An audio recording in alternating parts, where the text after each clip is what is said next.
Okay, so for this video, I'm going to be ranking Dreamworks villains, which, honestly, Dreamworks is an underrated studio because they've created some master sequels. Shrek 2, Kung Fu Panda 2, How to Train Your Dragon 2, Puss in Boots: The Last Wish, just to name a few.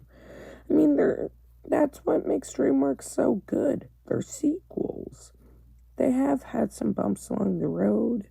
Turbo, Shrek the Third, the infamous Shark Tale, but even with those movies, they've still created enough great ones to put them up really high.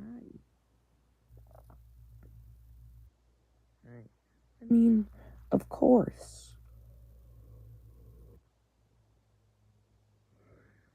Anyway, enough of me talking. Let's get started with this rating. At number 56, Guy Gagne from Turbo. Guy Gagne is a forgettable villain, and he's terrible at being a twist villain. Yes, they put him up as a twist villain. In reality, he's basically just an unsuccessful chick Hicks. I mean, he was willing to crush a snail of all things. A snail. Guy Gagne is just a terrible villain and very forgettable because Turbo was from 2013 and there have been many Dreamworks films ever since then.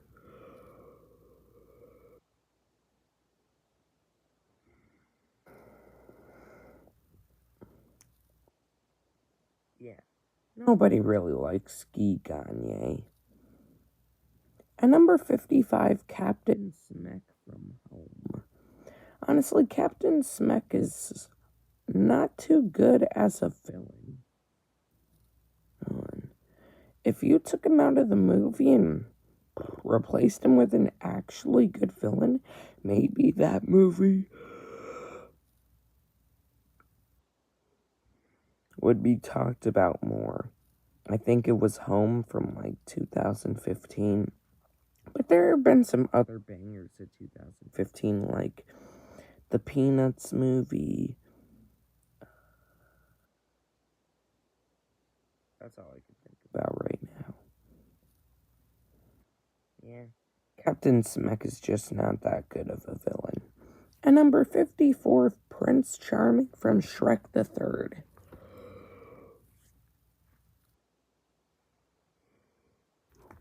Yeah, Prince Charming isn't that good of a villain. Even though he does do pretty good with gathering up a whole army of villains, but even with that, he's kinda sucks as a villain. If they made him actually good, maybe I'd put him higher, but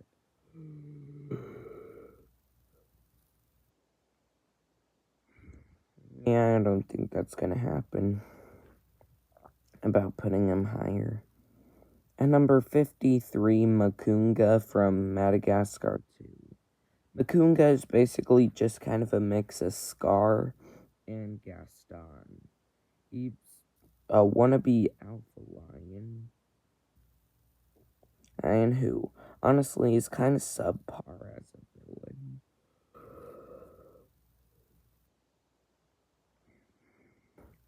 He's just not that good as a villain. I mean, he gets beat up by an old woman, but showing how weak he is. At number 52, Creek from the first Trolls movie. He was willing to be a villain in order to not be eaten, and admitting he was selling the other trolls out, getting choked twice.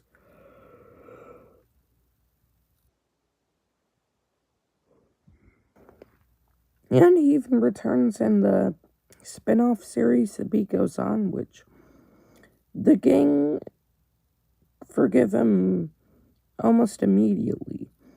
Maybe because they're too eager or something. Maybe you should actually see that he might be trying to trick you again. But come on, this is the Trolls franchise.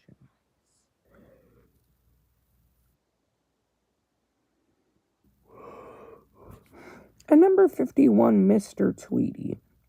Honestly, Mr. Tweety probably gets abused by Miss Tweety, which we'll get to later.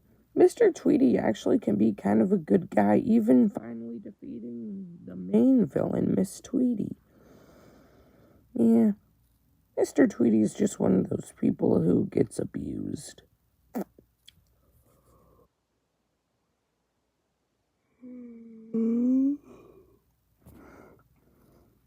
At number 50, Langton T. Montgomery from the B movie. Honestly, the B movie isn't the most accomplished DreamWorks film, and Langton T. Montgomery is proof of that. He's barely a villain, and he even gets stung and overreacts. And when we see him, he's in like a baby mover. I think he might be a man-child. But to be honest, at least the other 49 are better. At number 49, the chameleon from Kung Fu Panda 4. To be honest, the chameleon isn't the best villain. It kind of ruined the franchise. I mean, all the other villains had something connected to him. Tai Lung had a connection to Master Shifu. Lord Shen was connected to Poe's mother and later on Poe. And Kai was connected to Master Uboy. The chameleon? Nope. I mean, it is satisfying to see Tai Lung take the chameleon away.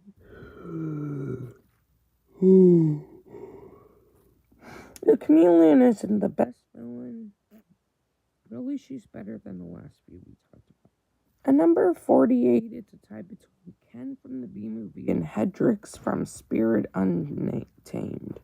Starting with Ken, he's the most tragic because he's supposed to be the bad guy, but his crimes include losing his anger, and he's allergic to bees, so he doesn't have a right. And he's even voiced by Joe Swanson's voice actor. I mean, Ken gets his girlfriend stolen by a literal bee, and then they open a law firm. Now that's messed up on a whole nother level. And as for Hedrix, honestly, you can easily gloss over him because Spirit Untamed is probably just like a movie that's obsessed with horses that ruined the first one to begin with. Oh well. I guess most people want to ruin good movies with sequels. At least that's not the same for some movies like Inside Out 2. At number 47, the Spiny Mandarilla from The Croods: A New Age. Most people don't even know there's a Croods sequel because that came out like in 2020. But the Spiny Mandarilla is decent as a villain.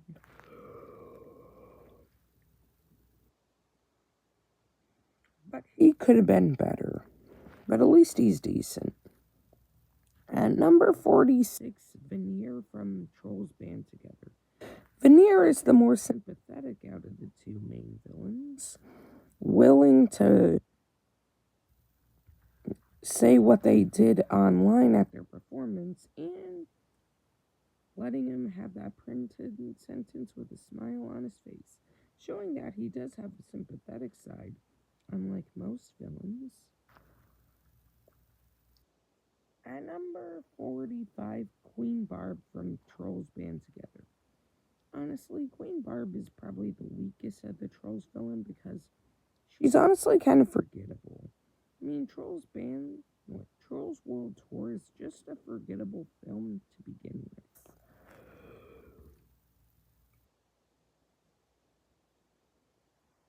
You could easily gloss over it and not much would be missed. At number 44, Dr. Erwin Armstrong. Dr. Erwin Armstrong is alright. He's not the best villain, but he's there. At number 43, Francis E. Francis. That's his actual name. I mean, the only redeeming thing I have about him He's voiced by one of my favorite actors, Steve Buscemi. Okay, good. I got those over with. At number 42, Don Lino from Shark Tale. I'm really setting a bar because Don Lino somehow is ranked higher than two Boss Baby villains. But Don Lino is actually a pretty decent villain. I mean, he did lose his son Frankie and eventually make up to his other son Lenny, which works.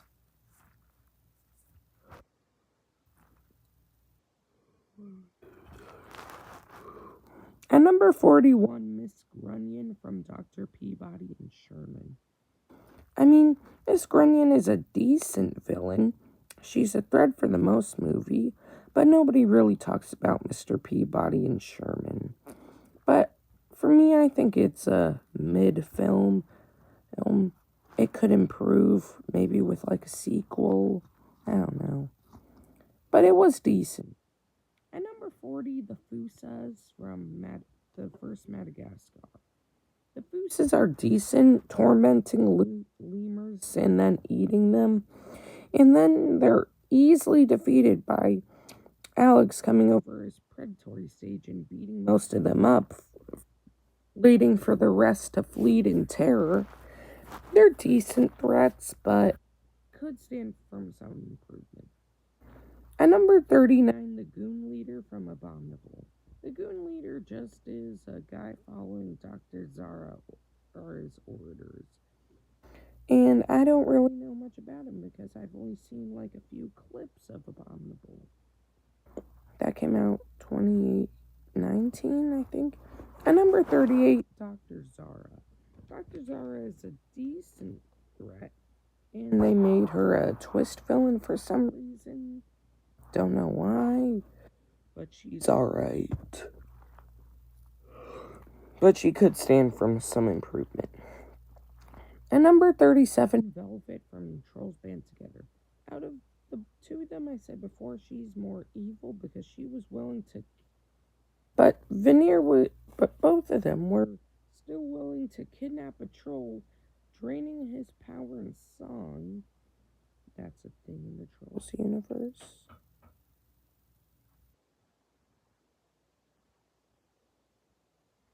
Velvet is just decent. And number 36, the Chef. I guess the Chef is the best Trolls villain in my personal opinion. The Trolls movies are just kind of forgettable, but this one is decent. The Chef is a decent villain willing to eat trolls because she thinks the only way to gain happiness through her people is by eating small beings. That's kind of messed up. Not kind of, it is. But the Chef is just a decent villain overall. At number 35, Petey from the Dogman. Petey is a decent threat, somehow escaping from jail multiple times, but gets a sympathetic ending at the end, with bonding with little Petey and Dogman. I've seen the Dogman movie on DVD. It's a mid-Dreamworks film, but it's worth a watch, like once or twice a year, maybe. At number 34, Professor Poopy Pants from the first Captain Underpants movie. Yeah, they used him as the main villain because he was the best in the Captain Underpants universe. Man, that was a good series back then. The nostalgia hits hard. He is a decent villain. And at first, that was the only Dreamworks film I knew when I was like 8 or 7. I don't remember. But he poses as a decent threat, even monster-sizing Melvin's Turbo Toilet 2000 into a giant robot. I mean, he had some good inventions, making a machine that could shrink and largify items, and he had a giant robot that could drain children's ability to laugh. That's kind of messed up, but what can I say? At number 33, Galaxar from Monsters vs. Aliens. Galaxar is actually pretty good, creating a whole army of aliens to take over the world. And he had kind of a gruesome fate of his ship blowing up and him still being in there. That's kind of messed up. But Galaxar has a decent design and he's alright. I'm okay. At number 32, Red Death from the first How to Train Your Dragon. Not the live action, the first animated. But the live action How to Train Your Dragon was actually pretty good. Red Death is a decent villain, getting other dragons to get it food, and if they don't bring enough, they become its food. And Red Death actually has a really gruesome death, getting blown up through fireballs and then crashes into the ocean or something. Red Death is a decent threat. At number 31, Narissa from A Teenage Kraken, or also known as Chelsea. She's a decent threat. So, and most people back in 2023, that was when this movie came out, call her the evil version of the Little Mermaid. I could see why. In her Chelsea form, she does look like Ariel. And Narissa is just alright. Honestly, I kind of forgot this movie existed because, of course, I did. At number 30, Flippy from Dogman. Flippy is just this fish who was just evil. Yeah. Flippy is just this fish who kind of turns it out in the end, but gets arrested. And he's voiced by Ricky Gervais, of all people. I did not expect that. And Flippy just has a decent design. He's alright. At number 29, Humpty Dumpty from the first Puss in Boots. Humpty Dumpty is actually a pretty good threat, setting up a whole plan to just get back at Puss for throwing him in jail. And he gets the sympathetic ending by choosing to die to save the golden goose. And when it's revealed, he has a heart of gold all of this time. At number 28, Gladys Sharp. Gladys Sharp kind of looks like a Karen from Over the Hedge, but she's just trying to protect her property in a psychopathic way. But Gladys Sharp is a decent villain, but could use some improvement. At number 27, Dave from Penguins of Madagascar. Dave is actually a pretty good villain. And his plan of him getting replaced by penguins, so he's going to turn penguins into these ugly creatures. Dave is actually a pretty decent villain. And he even has his own disguise as like a scientist. But Dave could use some more improvement. But honestly, I like Dave. At number 26, the Verminator from Over the Hedge. The Verminator is a decent threat, being able to get rid of animals at any cost. And the Verminator is just pretty good overall. At number 25, Vincent from Over the Hedge. Man, there are a lot of villains from Over the Hedge, apparently. But Vincent is the biggest threat in this movie. Willing to eat RJ if he doesn't bring back his food. And Vincent is just a decent threat overall. At number 24, Rumpelstiltskin from Shrek Forever After. Rumpelstiltskin is actually very calculating. Being calculating enough to make Shrek sign a contract that has a butterfly effect of him not being born, which has Donkey being used to transport, Puss in Boots getting fat, Fiona starting an ogre resilience, his kids not being born, and everybody else being Rumpelstiltskin's servants. Rumpelstiltskin is actually very threatening in that manner. And number 23, Vantra from The Wild Robot. Vantra is actually pretty good as a villain. Doing all destruction just to get back Roz. That's really crazy. Ed Vantra is a good villain. And number 22, Professor Marmalade from The Bad Guys. Still waiting for that sequel. Professor Marmalade is calculating, brutal, cruel, and conceiving, using the Q Guinea Pig Act to fill out his master plan of stealing the children's hospital money at the last second. Professor Marmalade is a pretty good villain, though. And number 21, Jack and Jill from Puss in Boots. This Jack and Jill is a real monster of a couple.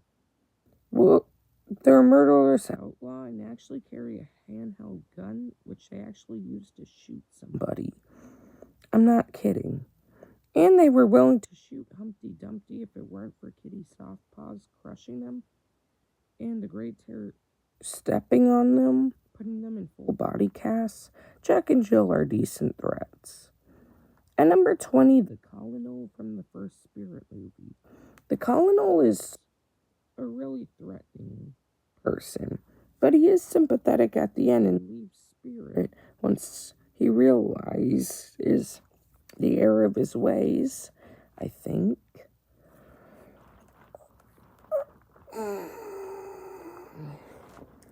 And number 19, Teja Khan from The Road to El Dorado. Now, this is a good villain if we've seen one. Being threatening, got a good plan, and having a brutal fate. I forgot what it was. And number 18, Miss Tweety. Miss Tweety is a really psychopath. Is really a psychopath running a chicken farm and actually kills chickens and eats them if they don't have enough eggs. And has an over-the-top death. First falling off a plane, getting into a vat of gravy, and getting crushed by a door. That's overcomplicated, but works. And number 17, Lord Farquaad from the first Shrek movie. Lord Farquaad is threatening as his height can conceive. But seriously, he is very threatening, to say the least, and iconic. And number 16, Eris from Sinbad. Now, Eris is the god of chaos and is very threatening. Honestly, and she got away with her crimes scot-free. And number 15, the Toad from Flushed Away. Toad is a real threat and has a pretty good design and backstory. He's alright. And number 14, Victor Quartermain from The Were-Rabbit. Victor Quartermain is a really good villain and is just really solid overall, but could use some improvement. Nah, he's a really solid villain. And number 13, Chunky from the first Croods movie. I did not expect Chunky to be up this high. He's actually a really good villain, and even gets a sympathetic ending by teaming up with Grug, and appears in the sequel as well. Chunky is a really solid villain. And number 12, Titan from Megamind. Now this is an underrated villain. Titan has this whole plan of trying to get Roz back with his superpowers, but defeated by Megamind and willing to send himself to jail. And number 11, Chantel Dubois. Chantel Dubois is a psychopath who wants to get Alex's head. That's kind of messed up. But Chantel is probably the best Madagascar villain, and is very threatening. And now we're on to the top 10. At number 10, General Mandible from Ants. General Mandible is kind of like the dictator of ants. willing to keep the strong ones and leave the weaker ones to die, but eventually is defeated by a weaker ant himself and then gets crushed by a tree branch. General Mandible is a really solid villain, though. At number 9, Kai from Kung Fu Panda 3. Kai is a really solid villain, wanting to steal everybody's chi to become a master himself, which Po gives him, but the power is too much, and then he's sent to the spirit realm. At number 8, Drago Bloodfist from How to Train Your Dragon 2. Drago Bloodfist is a really solid villain and has a good reason. His home was destroyed by dragons, so he wants to get revenge by slaying all dragons with his Bewilder Beast, which actually hypnotizes Toothless into defeating the captain of the Viking land, which is actually very threatening, and is eventually sent along with his Bewilder Beast to the bottom of the ocean. At number 7, Grimmel the Grizzly from How to Train Your Dragon, The Hidden World. Grimmel the Grizzly doesn't have a reason of having a whole dragon army, but Grimmel is still a threat. He's really good as a villain and is one of the best overall. At number 6, Ramses from The Prince of Egypt. Now Ramses has a good reason of doing his crimes, because he lost his son and now he's a ruleless. He's just a really solid villain overall. At number 5 is a tie between Tai Lung and Pitch Black. Starting with Tai Lung. Tai Lung is a really solid Kung Fu Panda villain, and has a good reason of him being set up all his life to be the Dragon Warrior, only to get it snatched away by Master Oogway. Now that's betrayal. And as for Pitch Black, he's really solid as a villain and even kills the Sandman for some time, and gets plagued by his own nightmares.